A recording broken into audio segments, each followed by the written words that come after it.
आप सभी का स्वागत है हमारे अपने channel Sharda online class 0.5 YouTube channel पर। तो कैसे हैं आप लोग? उम्मीद करते बहुत अच्छे होंगे और अपनी तैयारी को बेहतरीन तरीके से कर रहे होंगे।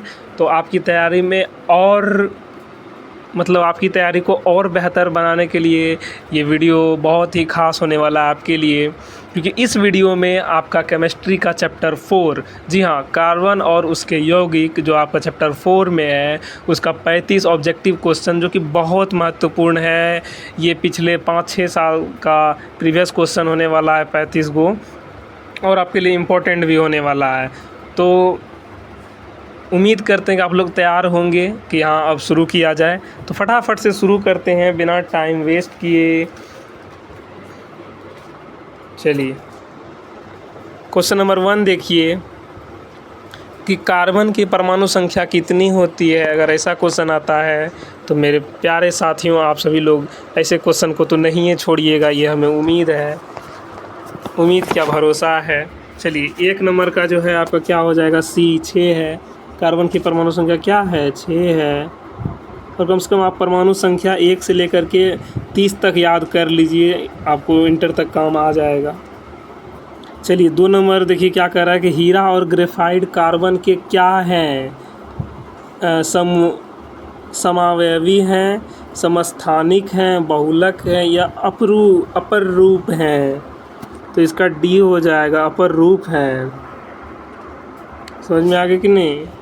चलिए, 3 नंबर देखिए क्या कह रहा है कि सबसे सरल हाइड्रोकार्बन कौन सा है, मीथेन, इथेन, प्रोपेन, ब्यूटेन। सबसे सरल कौन सा है इसमें से? तो इसमें से जो है मीथेन सबसे सरल होगा। आपने अगर चैप्टर में पढ़ा होगा तो ईज़िली मीथेन आपको बहुत ही सरल है मीथेन। चलिए, 4 नंबर देखिए क्या कह रहा है कि कार्बन और हाइड्रोजन से बने यौगिक को क्या कहते हैं। कार्बन और हाइड्रोजन से अगर बनता है कोई भी यौगिक, उसको क्या कहते हैं? उसको हाइड्रोकार्बन कहते हैं। चलिए, ये आपको हम ऑब्जेक्टिव बताने के लिए आए हुए हैं, इसीलिए उतना ऑप्शन पर नहीं ध्यान देंगे कि आखिर क्या क्या दिया हुआ है। ठीक है, ये आप लोग खुद पढ़िए अपने से। लेकिन जब अब बहुत जल्द देखिएगा टेस्ट आने वाला है केमिस्ट्री का। ठीक है, टेस्ट 1, टेस्ट 2 इस तरह से आएगा वीक में एक बार, बहुत ही बेहतरीन तरीके से। तो इसीलिए आप लोग हम यही बोलेंगे कि उसमें अच्छा खासा भरपूर आपको समय मिलेगा कि हाँ इसका A नंबर ऑप्शन में ये है, B में ये है, या फिर बहुत टाइप से आपका जो है वो क्या बोलते हैं, टेस्ट कंडक्ट कराया जाएगा। आपको पहले दे दिया जाएगा क्वेश्चन पेपर, और आप उसको सॉल्व करिएगा, फिर उसका आंसर शीट मिल जाएगा, है ना। और बहुत सारी बातें उसमें होंगी। तो चलिए फटाफट से इसी को आगे हम लोग अभी जल्दी से कर लेते हैं। ठीक, इसके बाद आपका एक चैप्टर और बच जाएगा केमिस्ट्री में, तो वो भी बहुत जल्द ख़त्म ही हो जाएगा। इसके बाद इसका आपको क्या मिल जाएगा, प्लेट मिल जाएगा, जिसमें कि आपका पूरा चैप्टर का ऑब्जेक्टिव रहेगा।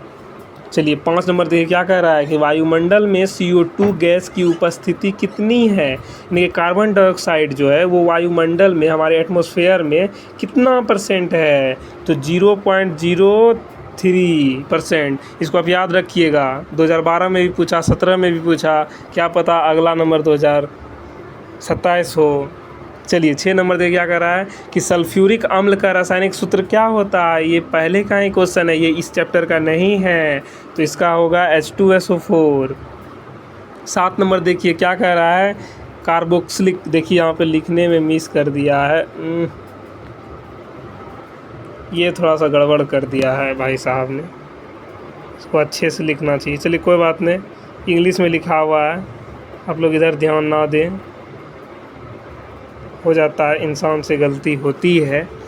चलिए, तो 7 नंबर में देखिए क्या कह रहा है आपका कि कार्बोक्सिलिक एसिड समूह का संकेत कौन सा है। कार्बोक्सिलिक एसिड अगर आपने पढ़ा होगा तो COOH जिसके भी लास्ट में लगा होता है वही होता है क्या, आपका कार्बोक्सिलिक एसिड का समूह हो जाता है वो, तो उसका संकेत होता है COOH, ये लास्ट में लगता है। चलिए, 8 नंबर देखिए क्या कह रहे हैं कि इथेन C2H5OH का क्रियाशील मूलक फंडामेंटल ग्रुप क्या है। तो इसका फंडामेंटल ग्रुप हो जाएगा आपका क्या, OH हो जाएगा। इथेनॉल का आप याद रखिएगा OH। ठीक है, चलिए 9 नंबर बढ़ते हैं आगे। एल्केन का सामान्य सूत्र क्या होता है। एल्केन का सामान्य सूत्र होता है CnH2n+2 होता है। 10 नंबर देखिए क्या कह रहा है कि एल्कीन का सामान्य सूत्र क्या होता है। एल्कीन का सामान्य सूत्र होगा CnH2n। इस सब ऑब्जेक्टिव का आप लोग ध्यान में रखिएगा, इसको बार बार पढ़िएगा, रिवीजन करिएगा, तो हो सकता है कि लड़ जाए क्वेश्चन। चलिए 11 नंबर देखिए क्या कह रहा है कि एल्काइन का सामान्य सूत्र क्या होता है।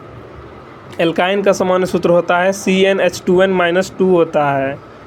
चलिए 12 नंबर देखिए क्या कह रहा है कि नीला थोथा यानी जिसको तूतिया बोलते हैं उसका रासायनिक सूत्र क्या होता है। 15 में पूछा, 21 में भी पूछा गया क्वेश्चन है।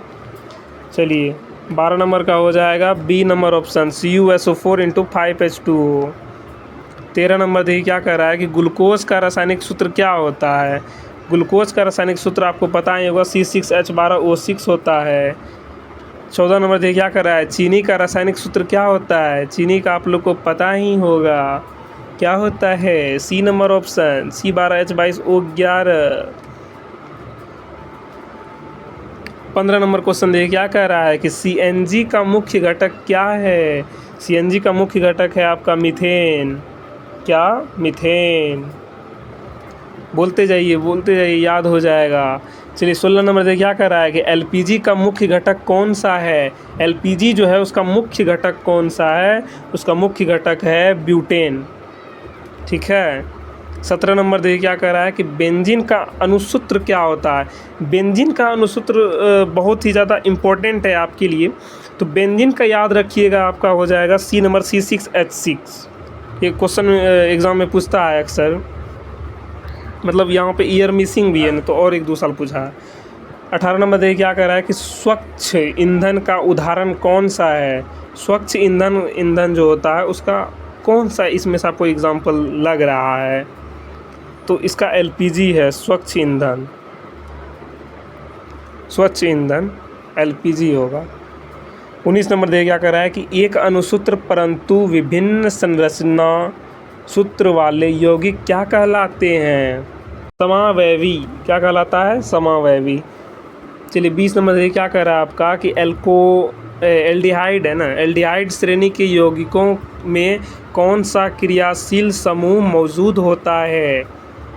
एल्डिहाइड का पूछा है, CHO होता है। CHO जो है मौजूद होता है इसमें। 21 नंबर देखिए निम्नलिखित में से कौन असंतृप्त हाइड्रोकार्बन है। इसमें से कौन सा ऐसा है जो असंतृप्त हाइड्रोकार्बन है, तो C2H4 जो है ये असंतृप्त है, बाकी सब संतृप्त है। 22 नंबर देखिए क्या कह रहा है आपका, साबुन उद्योग का एक उप उत्पाद यानी बाय प्रोडक्ट क्या है, तो 22 नंबर का आपका हो जाएगा बी ग्लिसरॉल। क्या, ग्लिसरॉल। 23 नंबर देखिए कार्बनिक यौगिकों में तत्वों के बीच कैसा बंधन होता है। तत्वों के बीच जो है कार्बन का, तो कैसा होता है, क्या होना चाहिए, सहसंयोजक होता है, सहसंयोजक बंधन। देखिए 24 नंबर देखिए क्या कह रहा है, फ्लोरेंस किसका अपर रूप है। फ्लोरेंस जो है ये फ्लोरीन, मतलब हम इंग्लिश पढ़े फ्लोरीन, आप लोग समझ सकते हैं। फ्लोरीन किसका अपर रूप हो जाएगा, तो सी नंबर ऑप्शन कार्बन का ही है। 25 नंबर देखिए इथेनॉल को सांद्र H2SO4 के साथ 170 डिग्री सेल्सियस पर गर्म करने पर क्या बनता है। यानी कि H2SO4 है, उसको अगर हम नीचे से ताप देंगे, यहाँ पे हम पीला वाला ताप देते हैं क्योंकि ताप जो है वो पीला ही होता है दोस्तों। देखिए ये ताप जा रहा है, ये ताप, तो ये जब हम ताप देंगे कितना पे, 170 डिग्री पे, तो क्या होगा, मतलब इसमें से कौन सा घटना घटेगा, थोड़ा सा ध्यान दीजिएगा आप लोग, कौन सा घटना घटने वाला है यहाँ पे, तो इसका जो है आंसर हो जाएगा आपका C2H4 बन जाएगा वहाँ पे, अगर आप गर्म करते हैं तो। ये दिख नहीं रहा है क्या, ये डार्क। चलिए 26 नंबर देखिए क्या कह रहा है कि सिरका में कौन सा अम्ल पाया जाता है, यानी कि विनेगर जो होता है, विनेगर उसमें कौन सा अम्ल पाया जाता है, तो सिरका में पाया जाता है एसिटिक अम्ल। क्या, एसिटिक अम्ल। 27 नंबर देखिए क्लोरोमीथेन CH3Cl में कितने सहसंयोजक बंधन हैं? कितने हैं मेरे दोस्त? तो 4 हैं। कितने? 4। 28 नंबर देखिए, धातु को काटने और वेल्डिंग करने में किस गैस का उपयोग किया जाता है? अगर धातु को हम वेल्डिंग करते हैं या फिर धातु को काटते हैं तो किस चीज़ का उपयोग करते हैं? तो इसका हो जाएगा क्या? एसिटिलीन यानी इथाइन। एसिटिलीन का ही दूसरा नाम इथाइन है, आप लोग इसको ध्यान में रखिएगा, है कि नहीं? चलिए 29 नंबर देखिए, कीटोन का क्रियाशील मूलक कौन सा है? कीटोन जो है उसका क्रियाशील मूलक कौन सा है इसमें से? तो इसका हो जाएगा C, डबल बॉन्ड आगे O के साथ बनाएगा और इधर 2 बॉन्ड इसका खाली रहेगा। 30 नंबर देखिए, मिसेल के निर्माण में साबुन का कौन सा सिरा अंदर की ओर होता है? कौन सा सिरा अंदर की ओर होता है? हो जाएगा B नंबर, जल विरागी सिरा। जल विरागी सिरा जो होता है वो क्या होता है? अंदर की ओर होता है। 31 नंबर देखिए, एथीन के एक अणु में कार्बन के 2 परमाणुओं के बीच कितने बंधन होते हैं? एथीन का जो एक अणु होता है उसमें कार्बन का जो परमाणु होता है उसके बीच कितना बंधन होता है? तो 2 होता है, 2 बंधन होता है। 32 नंबर देखिए क्या कह रहा है आपका, अब लास्ट है, 5 क्वेश्चन बचा हुआ है, 4 क्वेश्चन। प्राकृतिक में शुद्ध और मुक्त अवस्था में पाए जाने वाले कार्बन का रूप कौन सा है? कौन सा ऐसा है जो कि आपको प्राकृतिक में पाया जाएगा? तो हीरा हो जाएगा, हीरा। वैसे कोयला भी होता है ना, कार्बन का ही रूप है। नहीं, हीरा ही होगा इसका। ज़्यादा आंसर सही इसका हीरा ही होगा। मतलब ज़्यादातर गुण जाते हैं उसमें, मुक्त अवस्था में पाया जाता है और शुद्ध अवस्था में होता है हीरा, है ना। 33 नंबर देखिए क्या कह रहा है, मेथेनोइक अम्ल का सामान्य नाम क्या होता है? मेथेनोइक अम्ल का सामान्य नाम हम लोग जानते हैं फॉर्मिक अम्ल होता है। क्या? फॉर्मिक अम्ल। 34 नंबर देखिए क्या कह रहा है कि हाइड्रोकार्बन के पूर्ण दहन से मुक्त रूप से क्या प्राप्त होता है? जब आप हाइड्रोकार्बन को पूर्ण दहन कर देते हैं उससे क्या प्राप्त होता है? तो CO2 होता है, H2O होता है, और हाँ CO2 और H2O दोनों हो जाएगा, और हाइड्रोजन भी यहाँ पे हो जाता है ना। हाँ, हाइड्रोजन भी हो जाता। देखिएगा वहाँ पे, मतलब ऑप्शन अच्छा से देख के मारिएगा, और ज़्यादातर इसमें ऑप्शन सही होगा ये कार्बन, हाइड्रोजन और H2O, जल और कार्बन डाइऑक्साइड, ये ठीक है। 35 नंबर देखिए, कठोर जल में भी आसानी से झाग पैदा करने वाले पदार्थ को क्या कहते हैं? कठोर जल में भी, तो उसी को कहते हैं आप लोग क्या? डिटर्जेंट, अपमार्जक। चलिए, तो इसी के साथ यहाँ पे आपका ये ऑब्जेक्टिव का सेशन समाप्त हुआ। चैप्टर 4 आपका ख़त्म हो चुका है ऑब्जेक्टिव के नज़रिए से। अभी 1 शॉट वगैरह आएगा तो उसमें अभी नहीं हुआ है ख़त्म, लेकिन यहाँ ऑब्जेक्टिव ख़त्म कर चुके हैं। चलिए ठीक है, तब मिलते हैं नेक्स्ट वीडियो में। तब तक के लिए गुड बाय। और अगर आपको इस वीडियो का PDF चाहिए, जैसे कि 35 क्वेश्चन का, तो आप इस नंबर पे मतलब मैसेज करिए, आपको PDF चले जाएगा, और आप हमारे साथ जुड़ भी जाइएगा। हम नंबर यहाँ पे लिख देते हैं एक बार।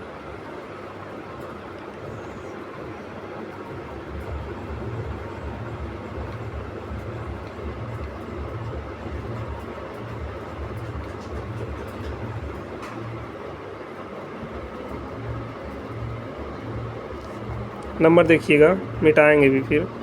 82 नहीं अच्छे से यहाँ पे जो है लिख देते हैं।